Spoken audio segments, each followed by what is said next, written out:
إذا ما في مانع. غزلي لكن عكسية الله. قلنا فيها قبل يمكن 20 سنة أو 30 سنة. طيب.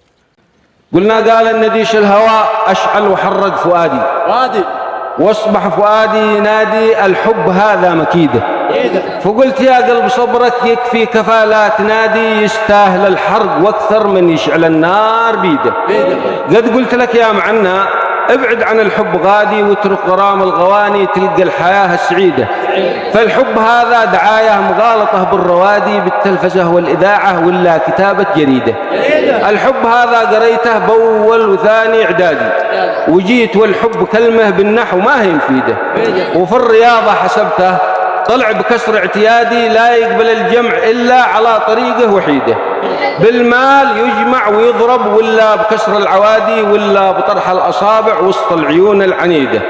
في علم الأحياء درسته فيروس لونه رمادي يعيش في القلب حتى يهلك ويهلك وريده.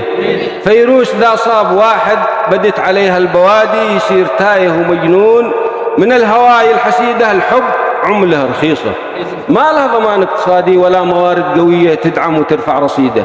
من حب أصبح مشرد يهيم في كل وادي عقله وجيبه يصفر لا ما يدق الحديدة. يفقد شعوره ويمشي يحدي معاه كل حادي. تصرفاته غريبة وظاهراته بليدة. إن قلت له ذا محرم يقول هذا جمادي وإن قلت له ذا المكلا يقول هذا الحديدي. هذا وصوف المحبة بالعشق هذا اعتقادي وكل واحد بقلبه له مذهبه والعقيدة. من الهوى والمحبة بنحاز واعلن حيادي بحر الهوى لو تجمد لا عيش لي في جليده. والسلام عليكم.